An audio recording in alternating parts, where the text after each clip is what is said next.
جس کی جب اقتدار میں آتی ہے تو اس میں وہ لوگ سامنے آ جاتے ہیں جو کہ پولیٹیکل ٹف ٹائم کے اندر کبھی بھی سامنے نہیں رہے. یہی پاکستان تحریک انصاف ہے. میں کرنٹ سینیریو سے اس لیے اس کو کنیکٹ کرنا چاہوں گی تاکہ لوگوں کو سمجھنے میں یہ چیز آسانی ہو, وہ ریلیٹ کر سکیں. یہ جب پاکستان تحریک انصاف اقتدار میں آئی تھی 2018 میں, تو ایسے لوگ سامنے آ گئے تھے جن کی پولیٹیکل سٹرگل کوئی نہیں رہی تھی. جو ماضی میں پی ٹی آئی کو بلڈ اپ کرنے والے لوگ تھے وہ بہت پیچھے چلے گئے تھے. میرا کہنے کا صرف مقصد یہ ہے کہ ہم نے اپنی لیبر یونینز کو, ہم نے اپنی اسٹوڈنٹس یونینز کو, ہم نے اپنے اس پورے پروسیس کو اس طریقے سے فلورش نہیں ہونے دیا.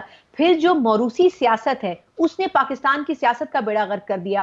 ہم ہر چیز میں موازنہ کرتے ہیں ویسٹ کے ساتھ, بھارت کے ساتھ, بنگلہ دیش کے ساتھ. آپ یہ بھی تو سمجھیں کہ بھارت میں پولیٹیکل سسٹم ایوالو کب ہوا؟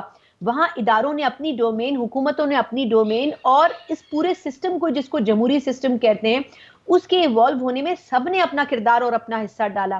کسی ایک نے دوسرے کی ڈومین میں نہ گھسنے کی کوشش کی, نہ اس کو سپرسیڈ کرنے کی کوشش کی.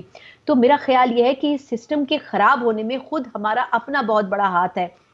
جو جتنا کرپٹ ہے وہ اتنا کامیاب ہے. ابھی دور کی مثال نہیں لیتے ہیں, بلوچستان کی مثال لے لیتے ہیں. وہاں پر کچھ عرصہ گزارنے کا مجھے اتفاق ہوا کہ ایک لرننگ پروسیس, ایک ورکشاپ کے حوالے سے میں نے وہاں یہ ریئلائز کیا کہ وہاں ہم کیونکہ جب بھی بات ہوتی ہے ہم یہ بات کرتے ہیں کہ بلوچستان اور خیبر پختونخوا میں مسائل بہت ہیں, دہشت گردی بہت ہے, وہاں احساس محرومی بہت ہے.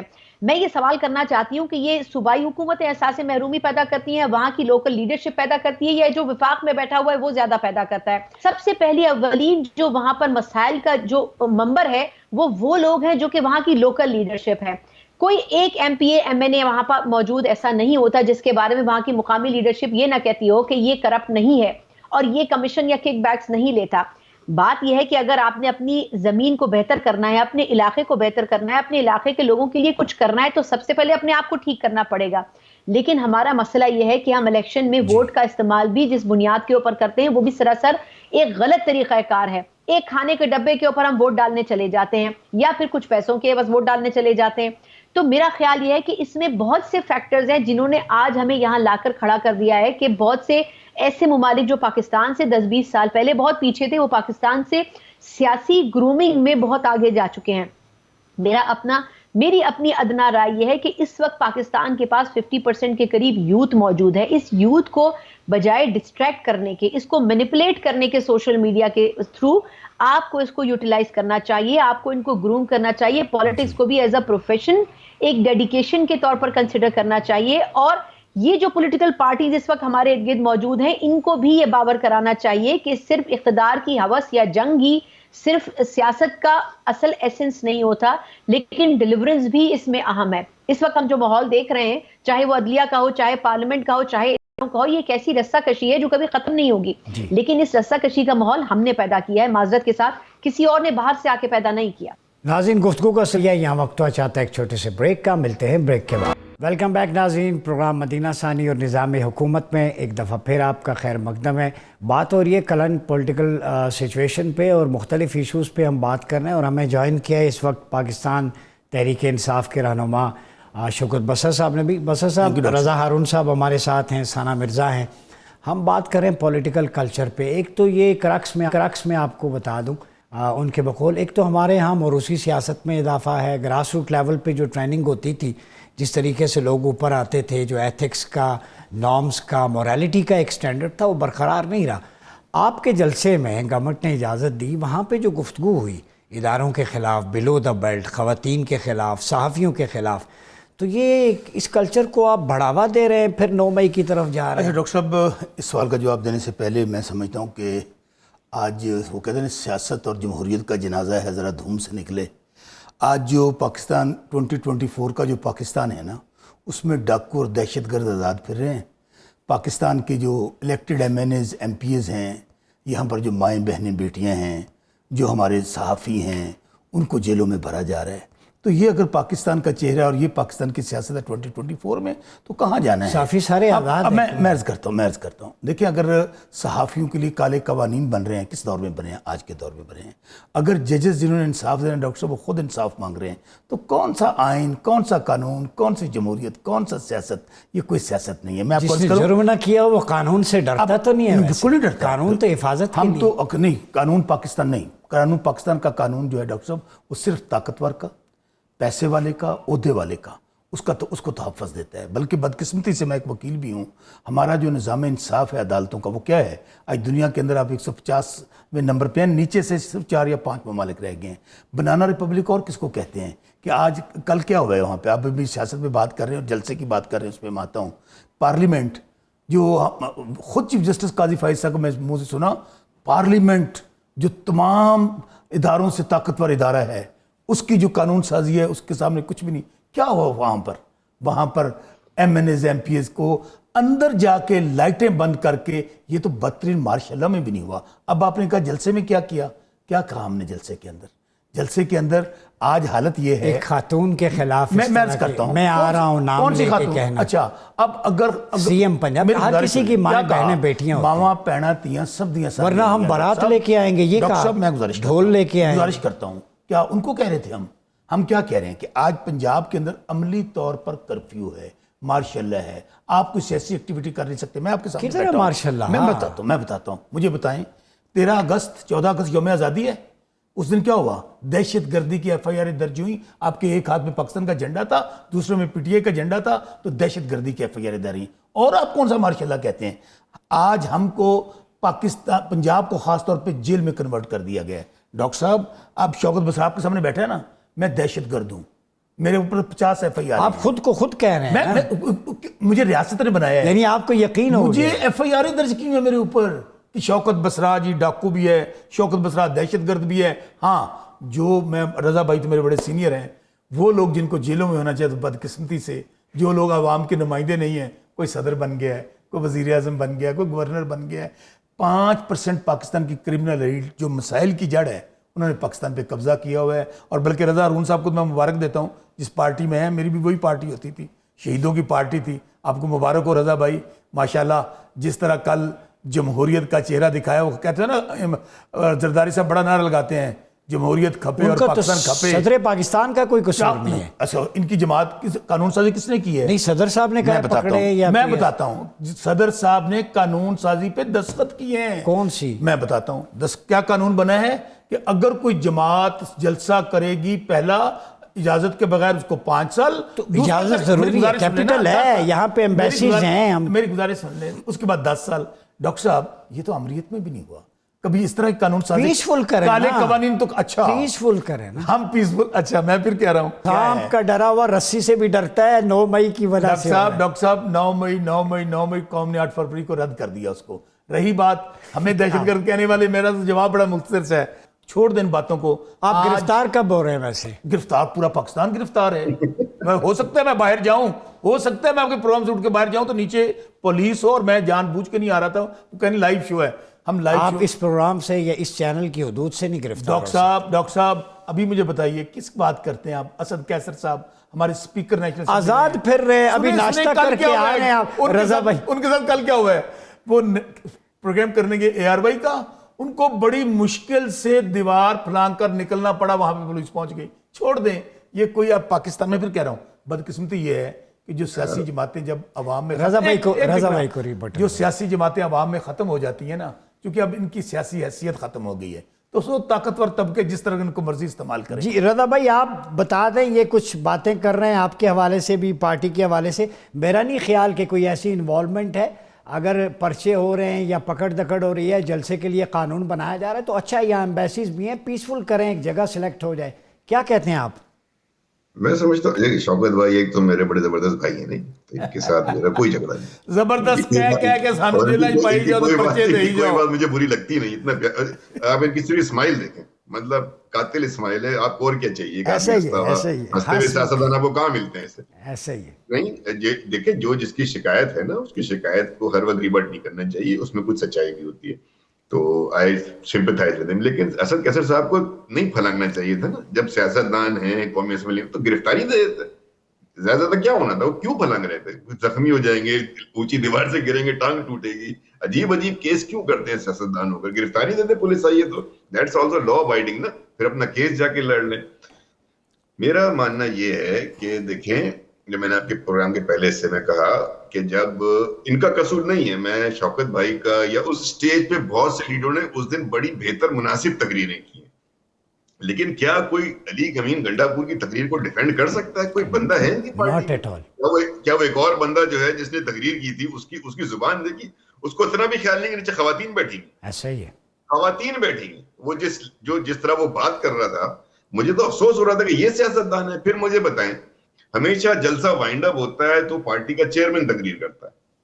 یہ اصول ہے نا کچھ سیاسی ان کے پلیٹ فارم پہ. تو اچکزئی صاحب نے کہا، شوکت بھائی پتہ نہیں آپ وہاں تھے، آپ کی جیب کٹی نہیں کٹی. میں اوپر چڑھا، میری جیب کٹ گئی، میرے کپڑے پھٹ گئے تھے. جیب کترے اسٹیج پہ بٹھائے ہوئے، لوٹ مار کرنے والے اسٹیج پہ بٹھائے ہوئے، بدتمیز ان سوشل لوگ بٹھائے ہوئے جو لیڈروں کی جیب کاٹ رہے ہیں. اور وہ کہہ رہا ہے، میں یہ نہیں کہ اچکزئی صاحب نے یہ بات کو چھپائی، انہوں نے کہہ دی. دوسری بات انہوں نے بڑی امپورٹنٹ کی شوکت بھائی، ٹو بی نوٹڈ، اچکزئی بہت سینئر سیاستدان ہے، کہ آپ کے پاس تنظیم نہیں ہے. جب آپ کا تنظیم نہیں ہے تو آپ کا نظم و ضبط نہیں ہے، ڈسپلن سے آ رہی ہے. کتنے شارٹس آپ کی ریلی کے ہینڈس میں لوگوں کو نیچے مار پیٹ ہو رہی ہے، میڈیا کو مار رہے ہیں، پولیس پہ پتھراؤ کر رہے ہیں. تو آپ کو یاد ہوگا ایک پروگرام میں آپ کے ساتھ تھا، میں نے آپ سے یہی کہا تھا اور وہ پروو ہوا 8 تاریخ کو کہ پی ٹی آئی کے پاس ایک کیپیسٹی ہے کہ وہ کراؤڈ جمع کر سکتی ہے. پرابلم یہ ہے کہ اس کے پاس پارٹی نہیں ہے، ڈسپلن نہیں ہے، آرگنائز نہیں ہے کہ وہ 200 لوگوں کو بھی جمع کر کے ان کو ڈسپلن میں رکھ سکے. That is your biggest problem. اور پھر آپ یہ دیکھیں کہ آپ لاسٹ تقریر اگر بیرسٹر غور سے کرتے تو ان کے پاس یہ موقع ہوتا کہ وہ اسٹیج پہ ہونے والی تمام باتوں کا ریبٹل دیتے، ایک اچھے نوٹ پہ ختم کرتے. آپ نے جان بوجھ کے تقریر ایسے آدمی سے کروائی کہ جس کو کنٹرول ہی نہیں تھا اپنی زبان پہ. وہ جو جملے ادا کر رہے تھے انہوں نے چھوڑا کس کو ہے؟ کس کو چھوڑا ہے؟ انہوں نے نہ آپ کی اپنی پارٹی کو چھوڑا، نہ انہوں نے صحافیوں کو چھوڑا، نہ انہوں نے اداروں کو چھوڑا، نہ انہوں نے خواتین کے احترام کی بات کی. اور تماشا یہ ہے شوکت بھائی کہ وہ صوبے کا سی ایم ہے، چیف ایگزیکٹو ہے اپنے صوبے کا. تو اپنی طرف بھی ہر وقت جو ہے نا ایک انگلی دوسرے کی طرف اٹھاتے ہیں تو 4 آپ کی طرف اٹھی ہوئی ہوتی ہے نا. اپنے اندر بھی اصلاح لے کر آئیں، اپنے اندر بھی تحمل لے کر آئیں. لیڈران جو ہیں ان کا کام ہوتا ہے اسٹیج سے جو نیچے کراؤڈ جمع ہے نا، ہنگامہ اس لیڈر کی جذباتی انداز میں گفتگو کرنے سے ہوتا ہے. کراؤڈ اس کو سننے آتا ہے. اب آپ یہ سوچیں کہ کل سے ایک ایشو بنا ہوا ہے سی ایم صاحب کا، کے پی کے سی ایم صاحب کا، کہ بھائی آپ وہ آ گئے تو بیان دیتے نا، کہاں ہیں وہ یہ بتا رہے تھے عمر بھائی کہ میں کنارے پاکستان میں بتاؤں گا جب مجھے گرفتار کیا تو کیا بیان لینا تھا. اس کو چھوڑیں، آپ یہ بتائیں چندنا کتنے گزاری ہے رات میں؟ کتنے گزاری ہے رات میں؟ میری باری ہے نہیں میں دسنا کتنا گزاری ہے. ادھم مچی ایسی کل ساری رات تسی ساڈا رولا پایا سی کہ کی ہو رہا ہے. رضا ہارون صاحب جتنے ایم کے ایم ساری راتاں گزارنی سی ہوتی ہے اسی گزارنے ہیں. وزیر اعلیٰ صاحب کتنے تہاڈا وہ اسٹیج پہ کھڑا ہو کے صرف کر سکتا ہے.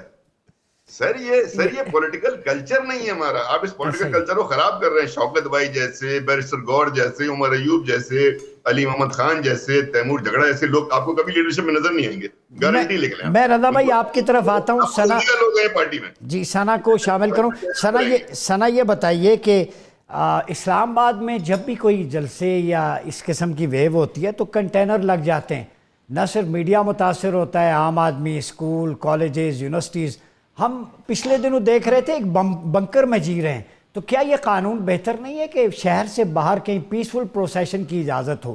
یہ برطانیہ یا اٹلی یا فرانس یا امریکہ تو نہیں ہے ملین آف پیپل نکل آئیں، کتبے اٹھائیں، 1 گھنٹے کے لیے احتجاج ریکارڈ کروائیں، چلے جائیں. سویلائز کنٹریز میں یہ ہوتا ہے. تو ہم کب سیکھیں گے؟ اسی لیے تو سختی کرنی پڑتی ہے.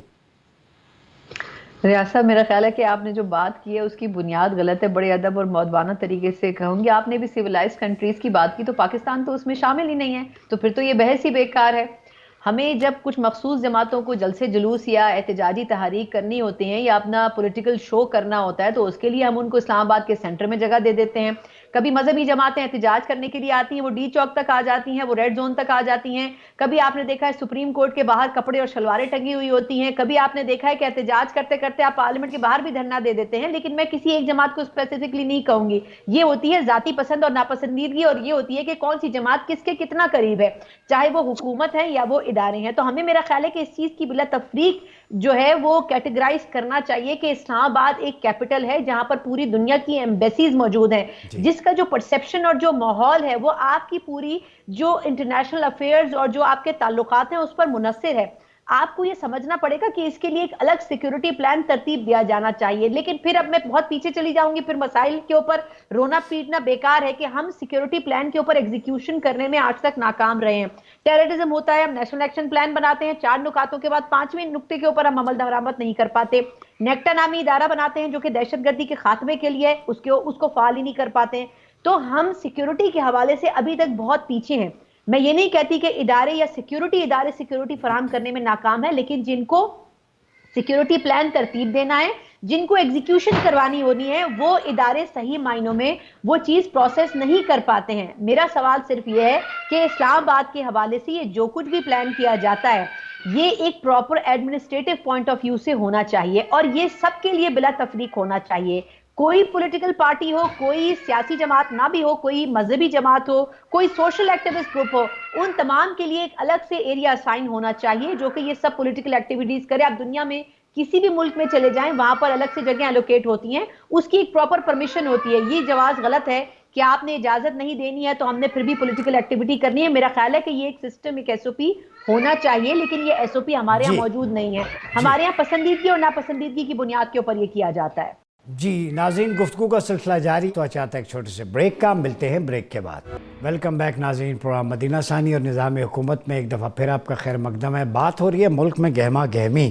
دیکھیں شوکت بصر صاحب, سیاسی درجہ حرارت ویسے موسمی درجہ حرارت کے ساتھ آج بڑھتا جا رہا ہے, تو کیا ہونے جا رہا ہے آگے, کیا کرنے جا رہے ہیں؟ اچھا ڈاکٹر صاحب, میں رضا ہارون صاحب سے ہم بہت سیکھتے ہیں, بڑے سینئر پولیٹیشین ہیں. وہ بھی بتا رہے تھے کہ پی ٹی آئی کے لوگوں کو تمیز نہیں ہے. اب میں کیا کمنٹ کروں کہ اب میری گزارش سن کر کہ یہ اوپر پتہ نہیں کہ جیبیں کٹ جاتی ہیں, جیب کترے.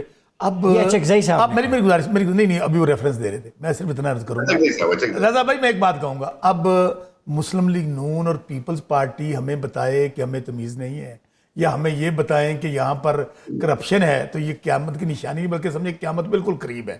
اور اس پارٹی کے متعلق کہیں کہ ان کے پاس بندے نہیں ہیں, جلسہ نہیں ہوتا. میرے بھائی 8 تاریخ کو 2/3 میجورٹی ملی, رضا ہارون صاحب کراچی میں بیٹھے ہیں, دل پہ ہاتھ رکھ کے, اور کیا قرآن پاک پہ حلف دے دیں گے.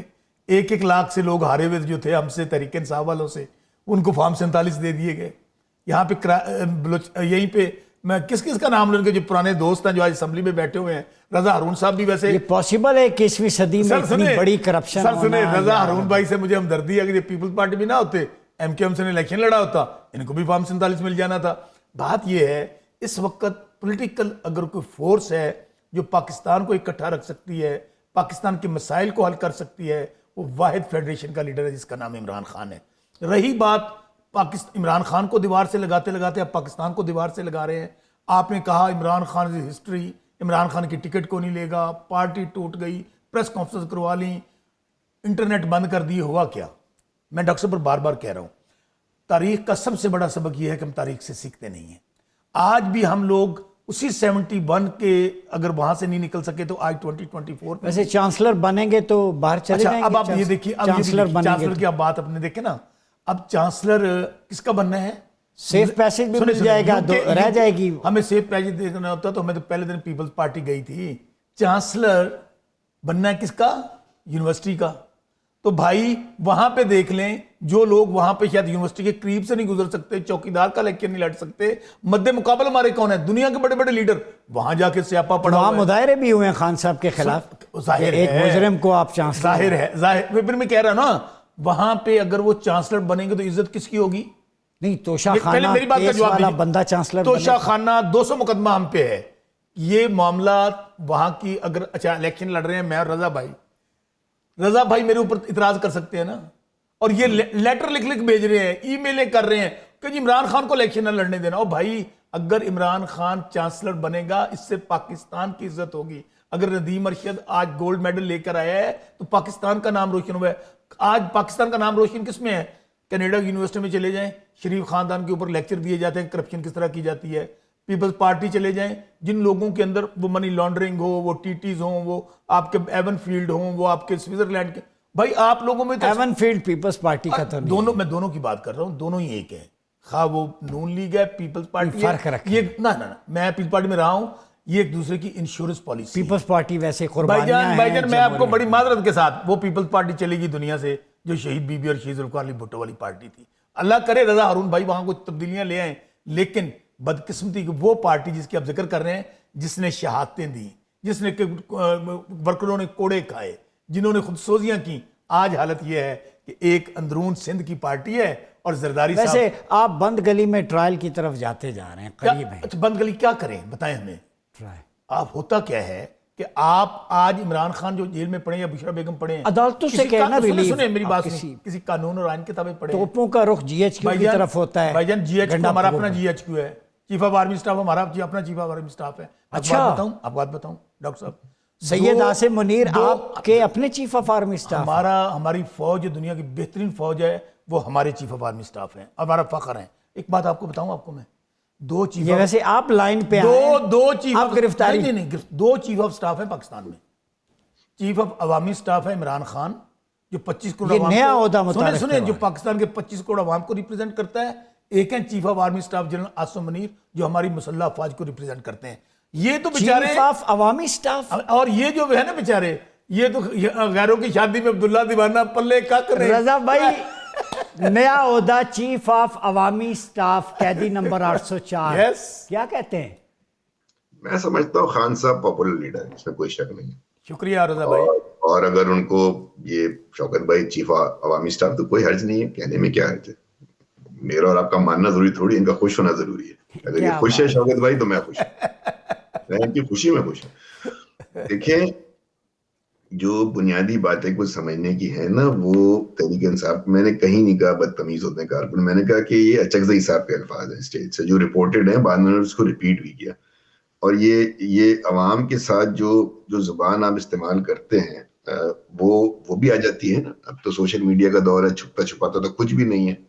کرپشن کی بات ہے تو دیکھیں نا کہ ابھی NRO 2 آیا نہیں تھا, مطلب جو سوری NRO 2 نہیں, کیا ہے وہ نیب ترامیم, کچھ لوگ اس کا NRO 2 کہتے تھے کہ زمانے میں, ابھی وہ آیا ہی نہیں تھا. اس کے سب سے بڑا بینیفیشری کون ہے, سب سے پہلی درخواست کس نے ڈالی, یہ بھی ریکارڈ کا حصہ بن گیا. رک جاتے یار, کسی کو پہلے کرنے دیتے, دوسرے نمبر پہ کر لیتے. تیسری بات, اور میں نے ایک بات کسی سے سنی ہے, کورٹ رپورٹر نے مجھے بتایا کہ بانی تحریک انصاف جو ہے, جب یہ ترامیم کے لیے بینیفیشری کی درخواست ڈالی گئی ہے نا عمر بھائی, شوکت بھائی, تو بانی سے سوال ہوا, تو بانی تحریک انصاف جو تھے سخت انہوں نے شدید برہمی اور نفرت کا اظہار کیا سابق وزیر اعظم عمران خان کے اوپر کہ انہوں نے کیوں. رضا بھائی صرف ایک بات ایڈ کر دوں, آپ اس کو آگے بڑھا دیجیے گا. جب یہ نیب ترامیم کا کیس سماعت ہو رہا تھا نا سپریم کورٹ میں, اور عمران خان صاحب بڈیالہ جیل سے تھرو ویڈیو لنک پیش ہوئے تھے, انہوں نے پتہ ایک تاریخی جملہ کیا کہا تھا. انہوں نے کہا چیف جسٹس قاضی فائزہ صاحب, اگر میں ان ترامیم کو سپورٹ کر دوں, میں تو جیل سے باہر آ سکتا ہوں, لیکن میرا ملک دیوالیہ ہو جائے گا. اگر ہم نے اس سے بینیفٹ لینا ہوتا تو ہم اس کو کنٹیسٹ کیوں کرتے اور اس کے خلاف درخواست کیوں دیتے؟ نہیں, میں تو وہی بتا رہا ہوں نا, ابھی بھی انہوں نے یہی کہا ہے. ابھی بھی بانی چیئرمین نے سابق وزیر اعظم کو اس کا الزام دیا ہے, وہ اپنے اوپر نہیں لیا. انہوں نے کہا سابق وزیر اعظم نے جو درخواست ڈالی ہے اس کی مذمت کی. انہوں نے کہا میں چھوڑوں گا نہیں, باہر آؤں گا تو یہ مقدمہ میں دوبارہ کھولوں گا. آپ کھولیں گے؟ سابق وزیر اعظم عمران خان کو نہیں چھوڑوں گا میں, ان کے جملے میں. دیکھیں آپ شوکت بھائی, آپ کی پارٹی جتنا ایجیٹیشن کر لے, جتنی سپورٹ کا آپ کلیم کر لیں, اس ملک میں دیگر جماعتیں, دیگر سیاسی جماعتیں بھی ایگزسٹ کرتی ہیں. کو ایگزسٹ کرنا سیکھیں, کو ایگزسٹ کریں بغیر. آپ کس کو سیاسی جماعت کہتے ہیں؟ آپ تحریک انصاف کے علاوہ کون سی سیاسی جماعت سمجھتے ہیں کہ عوام کی طاقت ان کے پاس ہے سوائے پیپلز پارٹی کے چند اندرون کی سیٹیں؟ مجھے کوئی پارٹی بتا دیں. نہیں شوکت بھائی, یہ نہیں رضا بھائی آپ ایم کے کی بتا دیں. چلیں میں آپ سے اور سوال کر لیتا ہوں. رضا بھائی تکبر کی نشانی ہے. نہیں, اللہ تعالیٰ تکبر سے بچائے, اللہ تعالیٰ تکبر سے بچائے. رضا بھائی کراچی میں ایم کے ایم کیا عوامی پارٹی ہے؟ رہنے دیں, جو بنا رہے ہیں اس کو, وہ ہم نے ایک آدمی کو بنا کے اس کو فیل ہوتے دیکھا ہے, اس لیے آپ کو سمجھا رہے ہیں. رضا بھائی میں نے سوال کیا ہے, یہی بنایا تھا, وہ فیل ہو گیا. رضا ہارون بھائی دوسرے آدمی کو, جو کام کا آدمی ہے, جو تھوڑی سوچ رکھتا ہے, جس کی فالوئنگ ہے, آپ اس کو وہاں کھڑا کر رہے ہیں کہ وہ کلٹ لیڈر بنتا جا رہا ہے. وہ پولیٹیکل لیڈرشپ سے اٹھا کر آپ نے اس کو ایک ڈیماگوگ بنا دیا ہے, ناخدا بنا دیا ہے, جہاں سے خرابی شروع ہو رہی ہے. جی اس کا آپ کو اندازہ نہیں ہو رہا شوکت بھائی, ہم کو اندازہ ہو جائے گا, ہم اس کو بھگت چکے ہیں. رضا بھائی عمران خان کا قد اب اللہ تعالیٰ نے بڑا کیا ہے, اس کو کچھ چھوٹا کر کے ہو نہیں سکتا.